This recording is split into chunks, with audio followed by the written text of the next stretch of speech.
Well,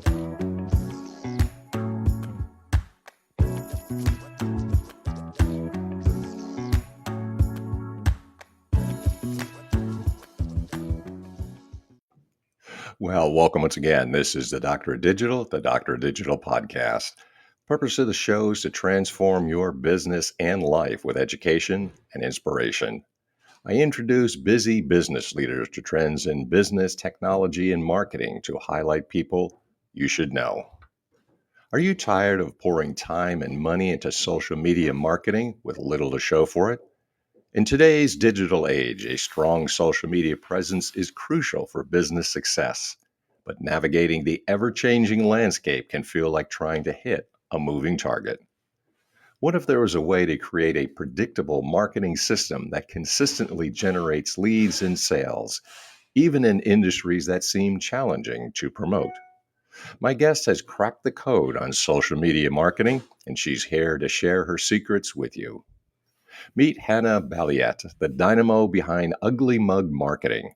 In just 4 years, Hannah has led her team to an astounding 340% growth, spearheading over 4,000 social media campaigns.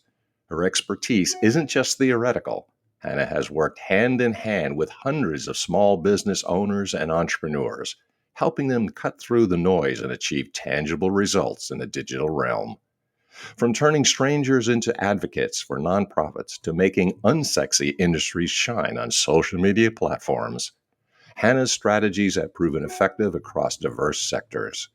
Whether you're struggling to make your content resonate or looking to debunk common social media myths, Hannah's insights promise to revolutionize your approach to digital marketing. Get ready to discover the lead generation strategies your competitors hope you'd never learn. During this episode, we'll do a deep dive into the changes and hot topics of social media, its biggest challenges and growth. I will leverage the expertise of my guest and how to navigate the unique dynamics of the field.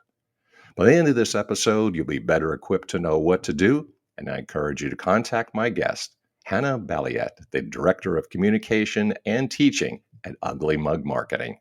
With that, I want to welcome Hannah to the program. How are you doing today, Hannah? I'm doing well, Mick. Thank you so much for having me today. You bet. So I'm looking forward to talking to you, in this really dynamic and exciting field. So could you please tell me, how did you get into this whole game in the first place? What's your story? Yeah, I actually started my career in the nonprofit space, was working on marketing in the nonprofit space, but also doing a lot of event coordination and working with community partners and helping grow a truly grassroots program for a wonderful organization in Grand Rapids, Michigan called Van Andel Institute.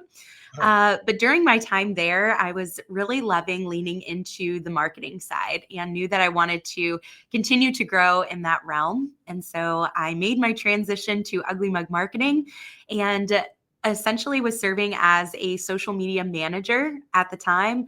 I took over a handful of clients and helped grow and scale the department to the point where I needed to hire another person to nice. help me manage all of those private clients, which was a really wonderful thing. And I have been there now for 7 years, grew and scaled that department, have now just recently, over the past 12 months, passed that torch off to a new department manager for Nice. the social media team, and am now serving as the director of communications and teaching. So, really working still with some private clients on their social media, but really leaning into this whole coaching and consulting side of the business for those folks who might not be in a space to hire someone yet to privately take over all of those marketing roles and responsibilities, right? Right. But more so coaching them and making sure that they have really good foundations so that they can grow and scale their social media presence and ultimately their business to be able to hire that work out to someone else or to add someone really valuable to their team. Okay, I see. So you've been in this sector for a while. So I'm really curious because this is such a dynamic field. What kind of changes have you seen over the last several years in your experience? Oh gosh, so many changes. I laugh because I just had Facebook pop up a memory of 10 years ago when I was actually in my senior year of college and I was addressing the incoming freshmen. They asked me to speak at the kind of freshman orientation. And I was like, wow, I remember, being in college and being in a marketing class, and a professor at that time being like, you guys really need to, be leaning into digital marketing and like learning as much as you can about that, because that's really going to be the next big thing. And I remember not even having a social media class in college. So Yeah. stepping into my first role, I'm like, wow, I learned all that I did, even in the nonprofit space, just on the fly, like having to teach myself, blogging, or having to really lean into running like campaigns at the time, on their Facebook page to try and be really intentional about growing our following.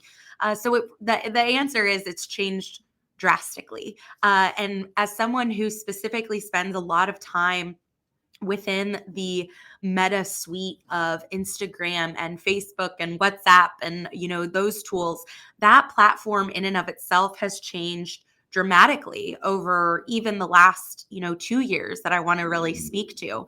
A couple of the changes that have really impacted the way Okay. that we market and impact a lot of how people who might be marketing their companies for themselves, right? Those solopreneurs that are out there.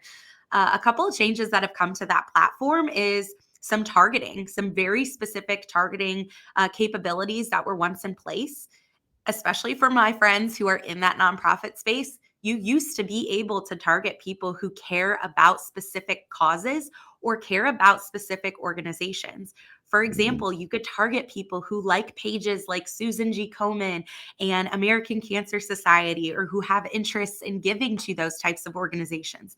Right. That feature has since been removed. And so you have to get a little bit more creative about how you reach those specific folks who care about those causes or those types of organizations. Another really crucial tool for my Right. friends that are in home services in particular, they're wanting to target homeowners that live within certain areas, right? The ability to target people living in a particular zip code or within a particular radius has also been removed. We can now only target people who have recently been in a location. And that Mm. is particularly challenging because we have people that commute, right? Or we have Right. airports in major metropolitan areas. So you could be catching people that are flying through Chicago O'Hare, but live in San Diego, California, or that live in Philadelphia, right? That has become a challenge for those folks as well.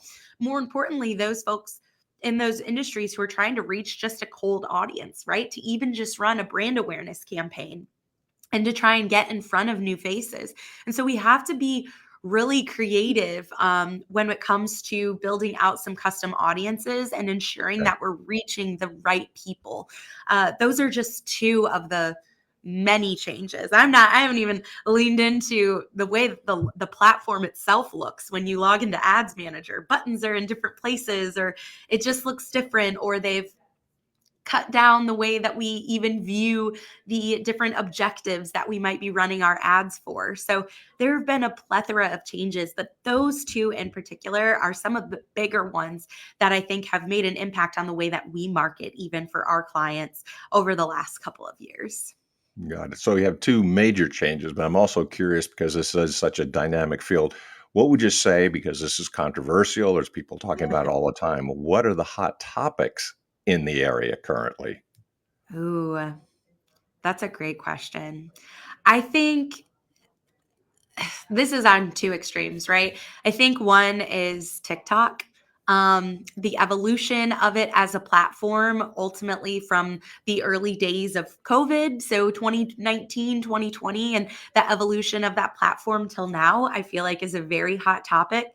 But it's also a hot topic around privacy Mm. rights, and should it be allowed in the United States or not? I feel like there's been so much talk around that in and of itself.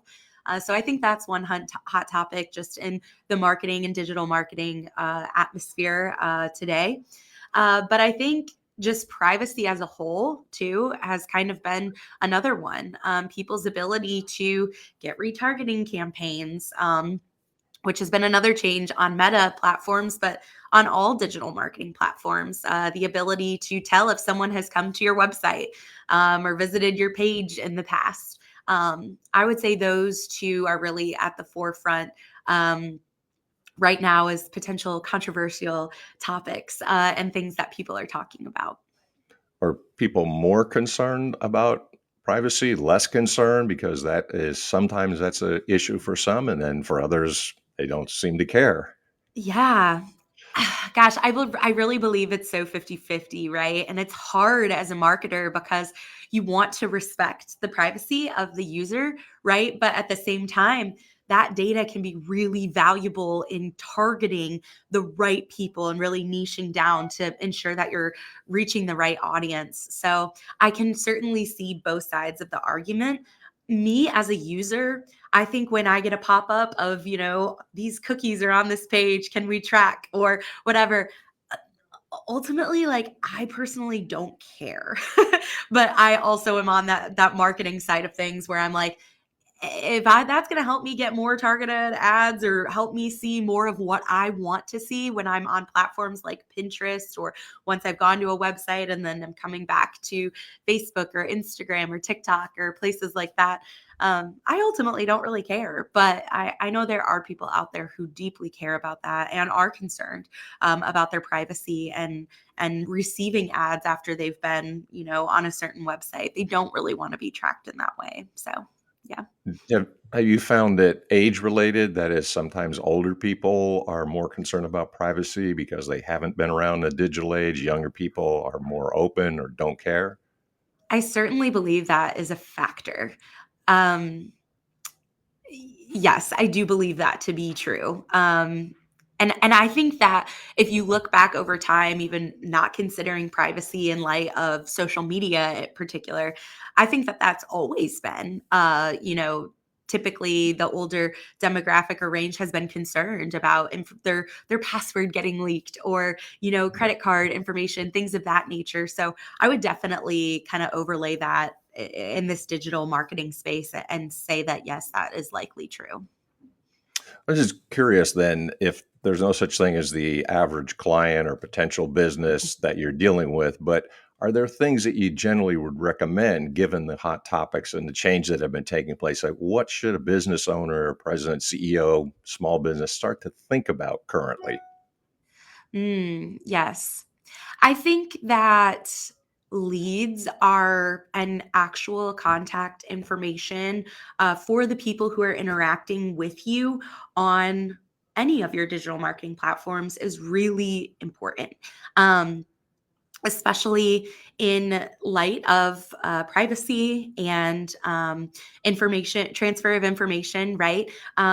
We don't own our Facebook pages, we don't own our Instagram Mm, accounts, and at any given moment, Facebook, Instagram, TikTok, at any given moment, they could say, "Hey, you're actually violating, these privacy mm, policies," or "We believe you're misusing, information," or sure. your website is wrongfully collecting information, right? For any reason. And I want to stick around those just given our previous kind of conversation up until this point. But they could say for any reason that ultimately you're not complying, and they could take down any one of these platforms. And so then if your eggs are all in these baskets of Mm, TikTok or of Instagram or Facebook, and those are the only ways that you're communicating with your current customers or with your prospective customers. If those are gone tomorrow, what do you have? And so ultimately, I have helped a lot of solopreneurs, but also a lot of million to even billion-dollar corporations say, how do we build a strategy that ultimately helps us get information and get people off of these platforms and onto our email list or onto our text messaging list willingly, right? We're not just like wrongfully taking their information, but rightfully asking them to opt in so that we have another method of communication with them and can continue to nurture that relationship with them and ultimately convert them into a customer outside of social media, right? We okay. need to have a good marketing mix, and we need to have ways to communicate with them on social, but also at times via email or text message, but also maybe with some other traditional platforms as well. It might be a billboard, right? It might be an ad Mm. in a local newspaper. It could be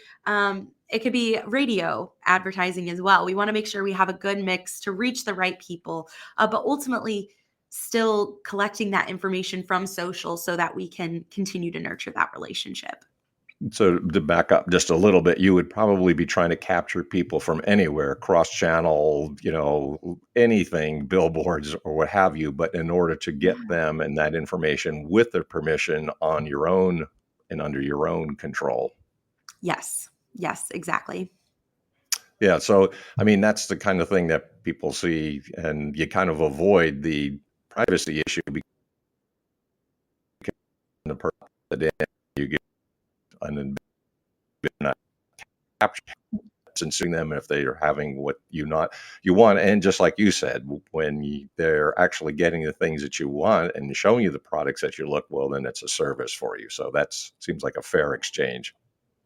Yeah, absolutely. And getting those people onto the list, like they're not just going to willy-nilly opt in for something that they don't actually care about or aren't interested in, right? So we want to make sure that the way that we're crafting our messaging around that opt-in too, is being truthful in what they're going to receive when they opt in, but also that whatever it is that we're sharing with them or trying to entice them to opt in with, is something that they're truly interested in and something that could truly be of service to them. So we want to be really intentional about that messaging as well.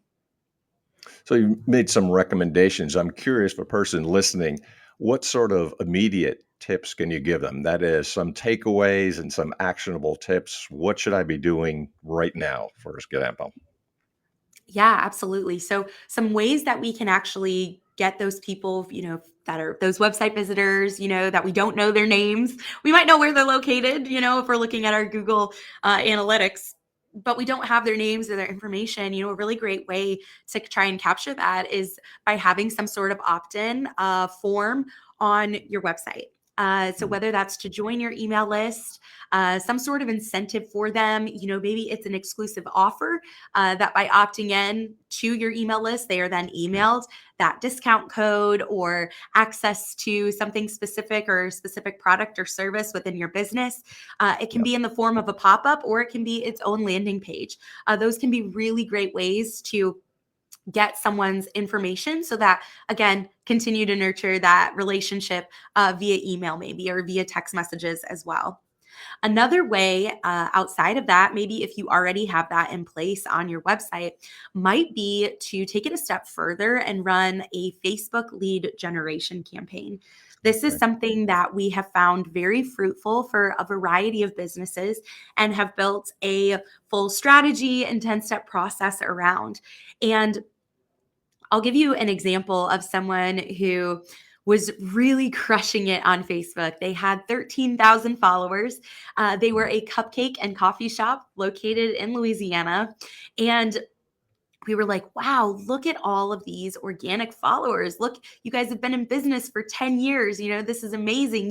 You've cultivated this wonderful relationship with 13,000 people who are following and, in some way, shape, or form interacting with your content. But how big is your email list? And when we asked them that question, they said, oh, we have about 250 people on our email list. And we were mm, like, what? That crushed us, right? Because we knew that ultimately those 13,000 people that have liked and followed them over the course of the years of their business weren't on their email list, so weren't regularly getting updates. And right. ultimately, that those people, they didn't own those people's information. They weren't cultivating that additional touch point with those people on Right. their Facebook page. And so we created a Facebook lead generation campaign and we only targeted those 13,000 people who Got liked it. their page. And we said, hey, little cakes with big attitude fans. That's the name of the cupcake shop. We said, hey, little cakes with big attitude fans. We know that you're a fan of us and we would love to invite you to join our email list. When you join our email list, you're going to get a coupon for 10% off your next purchase when you come through the drive through or when you visit the shop.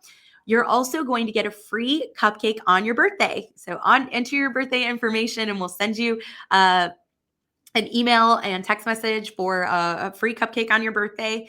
And then you're also going to get exclusive information about our weekly cupcake flavors and our monthly cupcake flavors and early access to Valentine's orders, which Valentine's Day is a huge, huge day for them. And so we wanted to give them that opportunity as well. And when we're presenting that offer to these people, we know that this is already a warm audience who already knows and likes them, maybe already even trusts them, and that they've already become a customer of Little Cakes with Big Attitude. And so we're being very strategic. We're not just placing that ad out to anyone and asking them to join the email list, because the reality is people might not know them, and they might not have not been to the store before, right? So we're being really intentional by targeting the people who already like the page. But we're also being really intentional by saying, hey, these are probably already existing customers, of this 13,000 list. Let's go ahead and assume that at least 30% of these people have already been in the shop one or more times, right? And so we wanted to get those folks onto the email list.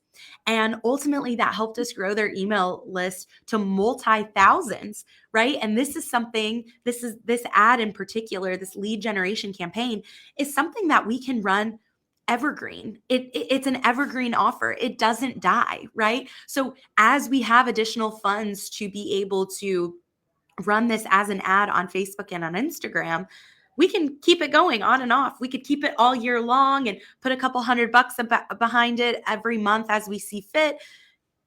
It doesn't matter, right? We can do it as we see fit. And ultimately, it helps them, again, grow that email list, own that customer information. They now have that data. They have first and last names. They have email addresses. They have phone numbers. They have birthdays, right? That they're all capturing. And then they can kind of study a little bit more behind that data and say, hey, is there a trend? Is our audience typically male or female? Or are they typically more interested in this product release over this one?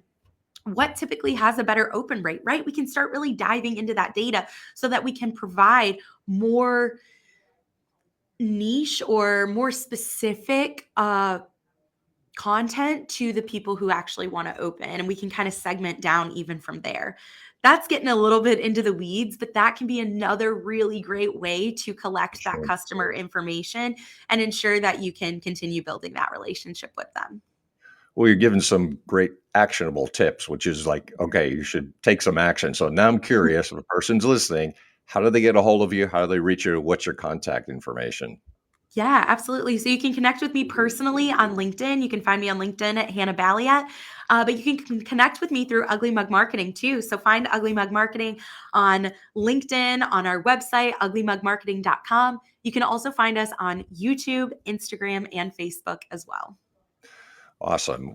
Hannah, thank you very much. Very insightful, giving us really the hot topics, the changes, actionable tips. What more can a person ask for? But I appreciate your time. Thanks for spending some time today and taking some time out for your schedule. I really appreciate it. Yeah, thank you so much for having me. This was wonderful. All right. Thank you so much. If you want to keep these things coming, make sure that you like, subscribe, positively review, and share the Dr. Digital podcast with everyone you know. I want to thank the supporters of the program. That is the publishers of both Burning America, and that is also On Track, Ian Hunter. So, those supporters, I appreciate all the things that they have done. And if you want to know more about my background, please find me on Facebook. It's simple and it's easy. I help business leaders, CEOs, and entrepreneurs break through their obscurity with oral and written presentations, building credibility and authority. That is Mastering Presentation Secrets on Facebook. Until next time, this is the Dr. Digital signing off. Deus Volt.